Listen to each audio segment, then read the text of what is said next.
दोस्तों, जब मैं लास्ट वीडियो रिकॉर्ड कर रहा था, मैंने एक चीज नोटिस करी। जो मेरा माइक है, ये थोड़ा स्लो वॉइस को रिकॉर्ड कर रहा था। मैं समझ गया इसकी बैटरी लो है, मैंने बैटरी बदल दी। लेकिन मेरे दिमाग में ये बात आई, आखिर बैटरी को बैटरी क्यों बोलते हैं और ये काम कैसे करती है।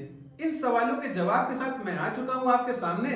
Hello friends, you are watching the brilliant engineering series by 9 pointer और आज का हमारा टॉपिक होने वाला है ऑल अबाउट बैटरीज। सबसे पहला सवाल जो है उस पर बात करते हैं कि बैटरी को आखिर बैटरी बोलते क्यों हैं। हम अगर हिस्ट्री में पीछे जाएं तो हमें यह मालूम चलेगा, मिड 18 सेंचुरी में ऐसा एक डिवाइस जो एग्जिस्ट करता था, जो एनर्जी स्टोर करता था, उसका नाम था लेडेन जार।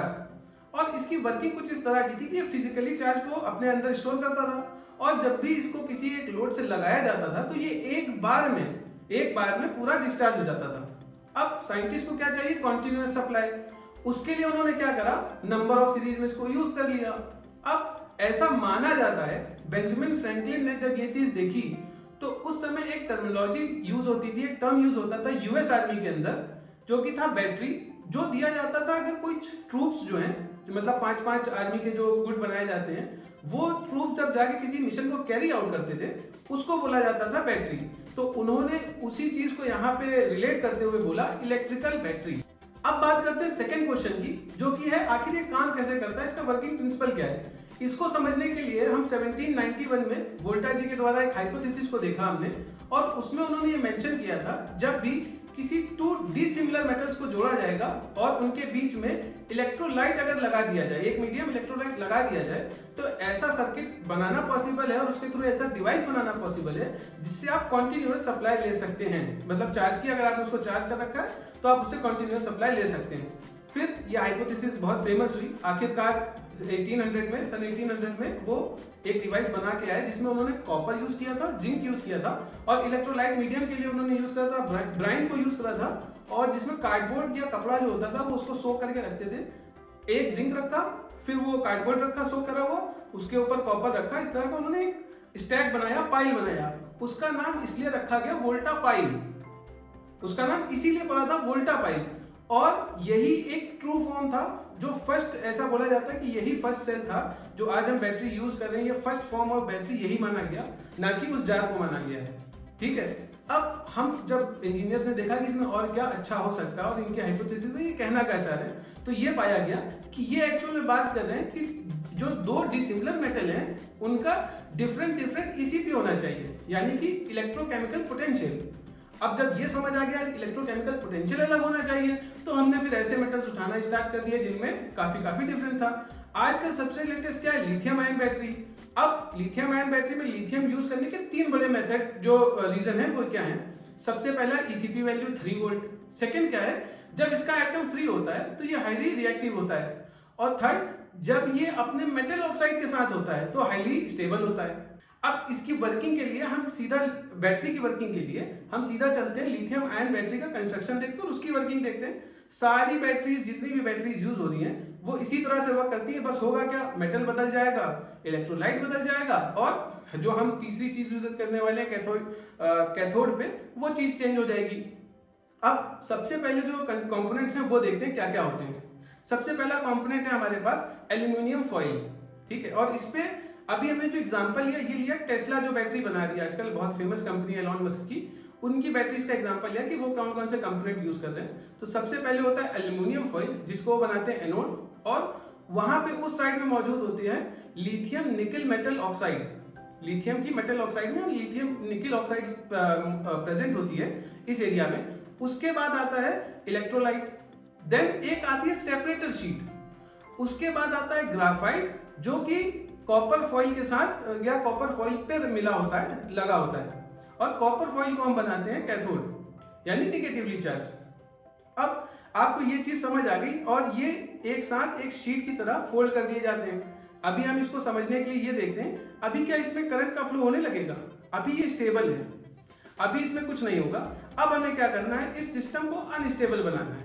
क्यों? क्योंकि जब भी इसको कभी कनेक्ट लोड से करा जाए तो ये स्टेबल होने के लिए तुरंत अपने आप को एक्टिव हो जाए और ये स्टेबल के लिए दौड़ना चालू कर दे, स्टेबल की रेस में भागे।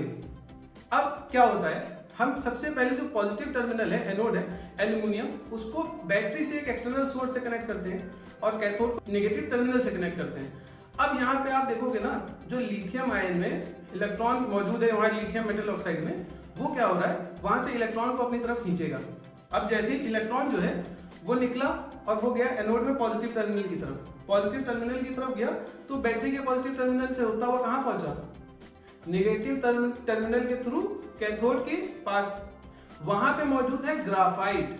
अब वहां ग्राफाइट कैसे मौजूद है मैं आपको बताता हूँ। वो मौजूद है लेयर वाइज, वहां पे लेयरिंग है ग्रेफाइट की इस तरह से लेयर वाइज। इलेक्ट्रॉन जो है वो उसके लेयर्स में जाके एटम्स के पास पे स्टोर होता है, और दूसरी लेयर उन दो मतलब जो दो लेयर है उसके बीच में होता है गैप ग्राफाइट की।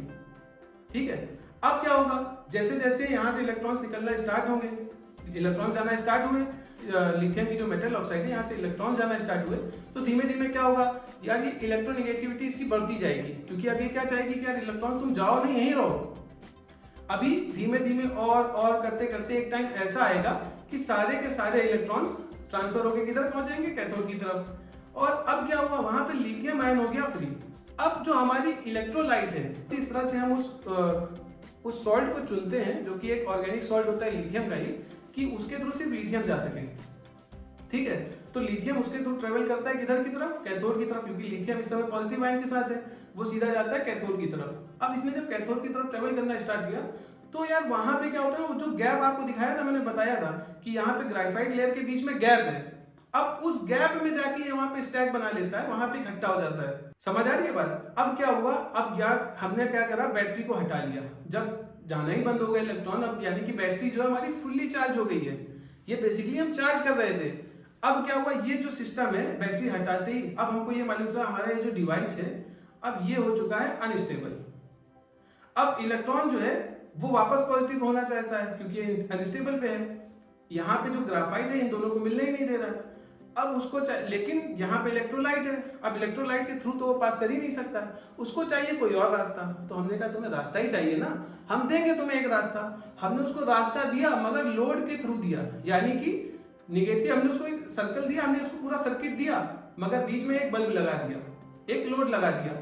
हमने कहा इलेक्ट्रॉन तुम जाओ वहां तक, बट ट्रेवल करके जाओ इस रास्ते से। जैसे ही उसने ट्रेवल किया तो क्या हुआ, चार्ज का फ्लो हुआ। चार्ज का फ्लो हुआ तो क्या हुआ, इलेक्ट्रिसिटी जनरेट हो गई, बल्ब ग्लो कर गया। और यहां से हमने देखा कि धीमे धीमे धीमे धीमे जितने भी इलेक्ट्रॉन्स थे वो जाने लगे, और एक समय ऐसा आएगा सारे इलेक्ट्रॉन्स वहां पहुंच जाएंगे, और जो हमारा जो यहाँ पे लिथियम आयन बचा हुआ है ये भी धीमे से क्या होगा, वापस से इलेक्ट्रोलाइट के थ्रू एनोड की तरफ जाएगा। भाई इलेक्ट्रॉन्स वहां पहुंच गए, वो भी जाएगा बैलेंस करने के लिए। जब ये एनोड साइड पहुंचेगा फिर एक समय आएगा कि अब इलेक्ट्रॉन पूरे चले गए होंगे, लिथियम आयन भी वापस पहुंच गए होंगे। इस समय आपकी बैटरी हो चुकी है डिस्चार्ज। अब आती है दो मेजर, अब यही साइकिल जो है आप चला सकते हो, लाइक जितनी बार आप चार्ज कर रहे हो, जितनी बार आप मोबाइल को या किसी भी डिवाइस को यूज करते हो, इसी तरह से वो चार्ज होती है, डिस्चार्ज होती है। अभी मैंने आपको बोला था कि सेपरेटर शीट जो है इसको हम अलग करते हैं, इसकी बात हमने नहीं करी। सेपरेटर शीट पहले एग्जिस्ट नहीं करती थी, ये बाद में ऐड करी गई। क्यों ऐड करी गई मैं आपको बताता हूँ। यूएस में एक कंपनी है क्वालकॉम नाम से, मल्टीनेशनल कंपनी है यूएस की।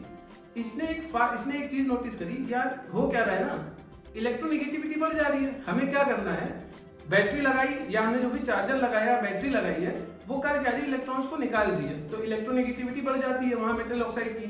वो कहता है इलेक्ट्रॉन हम जाने नहीं देंगे, तो हमने कहा हम और प्रेशर लगाएंगे, हम वोल्टेज और देंगे और पावर डालेंगे और तुमसे इलेक्ट्रॉन छीन लेंगे। अब उन्होंने तो इसके पीछे R&D करी पूरी, और ये नहीं बताया कि हम इसमें और क्या टेक्नोलॉजी यूज कर रहे हैं, बस उन्होंने पावर बढ़ा दी अपने चार्जर की, जो चार्जर होता है उसकी पावर बढ़ा दी। अब ये चीज किसने नोटिस करी, चाइना वालों ने। चाइना वाले समझ रहे हो ना, खतरनाक लोग हैं, वो तो तुरंत देखते कॉपी मार देते हैं भाई हर चीज की। अब उन्होंने ये चीज नोटिस करी, अरे इन्होंने तो चार्जर का पावर बढ़ा दिया और कह रहे हैं कि क्विक चार्ज टेक्नोलॉजी ले आए हैं। तो उन्होंने कहा कोई बात नहीं, हम भी बना देंगे। अब चाइना वालों ने क्या करा, अपने चार्जर का भी पावर बढ़ा दिया, वोल्टेज बढ़ा दिया, कहा हम भी जल्दी चार्ज करेंगे। इनकी एक कमी है कि इनकी क्वालिटी कंट्रोल बड़ी वीक होती है चाइनीज की, इसीलिए हमारे वहां बोला जाता है भाई चाइना का माल है, चल गया तो चांद तक, नहीं चला तो शाम तक। ये एक बहुत मतलब स्लैंग है चाइनीज माल के लिए। तो अब क्या हुआ, जब इन्होंने बनाया, R&D वारंडी ज्यादा करी नहीं कुछ भी, और इन्होंने कहा हम ले आए बूम मार्केट में, हमने तो तबाही ला दी एकदम। अब हमारे फोन भी जो है इसमें भी फास्ट चार्जिंग होने लगी। भाई लोगों ने खरीदा, सस्ते थे फोन, लोगों ने खरीदना स्टार्ट करा। पहले क्वालकॉम जो डिवाइस जो टेक्नोलॉजी निकाला था वो बेचा बड़े बड़े महंगे महंगे ब्रांड्स को। क्विक चार्ज टेक्नोलॉजी है भाई, जल्दी चार्ज होगा। चाइनीज फोन सस्ते में ले आए भाई कि चलो हम कर देते हैं ये काम। अब से नोसिंग सब होने लगा, लोगों ने चार्ज करा। फिर कुछ समय बाद ऐसा हुआ कि यार ये जो यूज हो रहा था चार्जर पे लगाया मोबाइल को, जैसे ही मोबाइल को चार्ज पे लगाते थे मोबाइल हीट होता था। वो तो सारे ही होते हैं, कुछ ज्यादा होते हैं कुछ कम होते हैं। अब ये जो इलेक्ट्रोलाइट यूज हो रहा है ये होने लगा इवेपोरेट, ये जैसे इवेपोरेट हुआ तो उसकी वजह से क्या हुआ ना, अभी आप वो जो सेपरेशन मौजूद था ना, वो एक मीडियम मौजूद था जो इलेक्ट्रॉन को ऐसे नहीं जाने दे रहा था। वो कह रहा था तुम इधर लोड के थ्रू होके जाओ। अब ये एकदम से मिलेंगे, समझ रहे हो? जब ये एकदम से मिलेंगे तो क्या होगा, ब्लास्ट होगा। तो क्या होगा, स्पार्क जनरेट होगा, ब्लास्ट होगा। इसकी वजह से भाई अभी उन्होंने कहा था ना तबाही ले आए, बूम मचा दिया। इन्होंने एक्चुअल में बूम मचा दिया। अगर आप कुछ साल पहले याद करो, 8-7 साल 5 साल पहले, तो ऐसे कोई चाइनीज बहुत सारे ब्रांड थे जिनके मोबाइल जो है दग रहे थे, ब्लास्ट कर रहे थे, बिकॉज उनकी बैटरी ब्लास्ट कर रही थी। फिर उन्होंने नोटिस करा कि अच्छा इसमें सेपरेटर भी लगाना है। तब उन्होंने ये सेपरेटर उसमें एड ऑन करा और उसके बाद ये टेक्नोलॉजी जो फास्ट चार्जिंग वाली है सक्सेसफुल हुई। अब इसमें एक चीज और बताता हूँ, ये एक्स्ट्रा पॉइंट। आपने देखा होगा आजकल इंजीनियर ने फिर दिमाग लगा दिया, और आपने देखा भी होगा उस चीज में काफी ये लोग प्रमोट करते हैं जितने भी मोबाइल ब्रांड्स हैं। ये कहते हैं कि हम 0 से 50 जो है वो 15 मिनट में दे देंगे। तो भाई अगर मतलब आम लोग तो फंसेंगे, लेकिन इंजीनियर को तो समझ में आ रहा है ना, 0 से 50 तक तुम्हें इलेक्ट्रोनिगेटिविटी कम है वहां पे मेटल ऑक्साइड में, तो वो उतने वोल्टेज में दे देगा। बात तो वही है ना कि 50 से 100 के बीच में।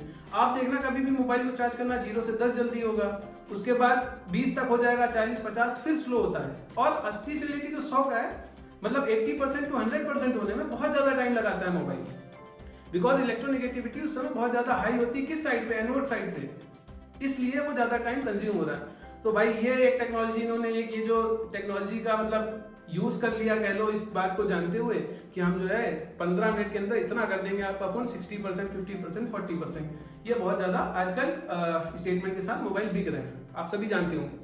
अब आती है एक सेकंड और इम्पोर्टेंट बात, वो क्या है, अभी एक फिनोमेना होता है, मैजिकल फिनोमेना कह लो। ये इंजीनियर्स को, साइंटिस्ट को पहले नहीं पता था, ये बाद में मालूम चला।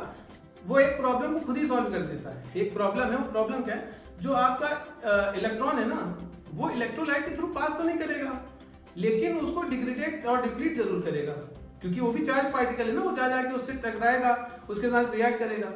तो लेकिन क्या होता है, जब पहली बार चार्ज होता है, ये उस समय का प्रोसीजर है, जब पहली बार मोबाइल चार्ज आप करते हो बैटरी को, जब कंपनी में बैटरी चार्ज होती है फर्स्ट टाइम, उस समय पे जब लिथियम आयन जो है इलेक्ट्रोलाइट से होके गुजरता है, मतलब उसके थ्रू जब निकलता है, तो जो ऑर्गेनिक सॉल्ट है ना लिथियम का, जो इलेक्ट्रोलाइट है उसके अंदर, वो एक्चुअल में है क्या, लिथियम का ऑर्गेनिक सॉल्ट है।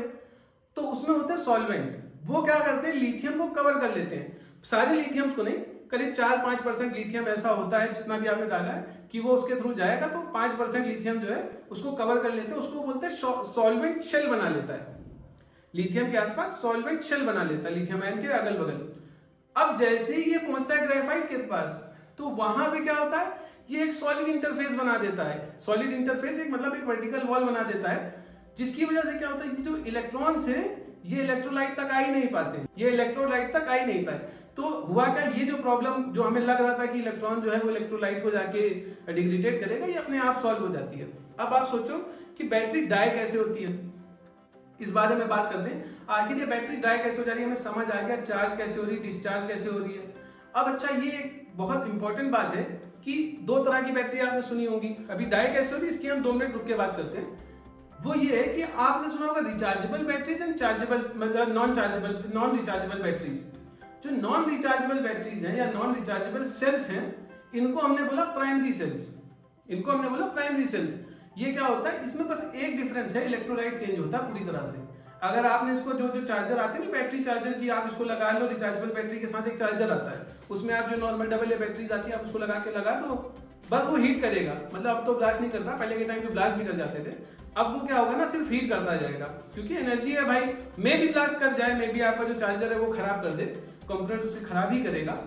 अब जो ये चार्जेबल वाली है, ये कैसे खराब हो रही है, रिचार्जेबल वाली बैटरीज, ये एक समय ऐसा आता है कि धीमे धीमे धीमे अपनी कैपेसिटी लूज करने लगती है। जैसे ये बार बार जो इलेक्ट्रोलाइट्स हैं इलेक्ट्रोलाइट के थ्रू जितनी बार वो आयंस निकलते हैं ना लिथियम के, उसकी वजह से धीमे धीमे धीमे धीमे होता है डिग्रेडेट, और इसकी चार्ज कैपेसिटी हो जाती है कम, और तब हम लोग इसको बोलते हैं यार ये बैटरी चली नहीं रही है, लग रहा है बैटरी वीक हो गई है हमारी। हम चार्ज तो करते हैं 100%, लेकिन अब ये चलता है 1 घंटा, जब नया नया आया था 6 घंटा चलता था मोबाइल। ऐसा होता है 5 घंटा लैपटॉप चल रहा है, अब आधा घंटा ही लैपटॉप चलाओ, लैपटॉप जो बंद हो जाता है, तो वो इस वजह से उसकी बैटरी वीक इस तरह से होती है। तो आई होप आप लोगों को सारी इंफॉर्मेशन अच्छी लगी होगी और समझ में आ गई होगी। हमारे टेलीग्राम चैनल से जुड़ने के लिए इस QR कोड को स्कैन कर लो, फटाक से ज्वाइन कर लो। अगला टॉपिक आपको कौन सा जानना है कमेंट कर दो, और मिलते हैं आपसे नेक्स्ट वीडियो में। एडियोस।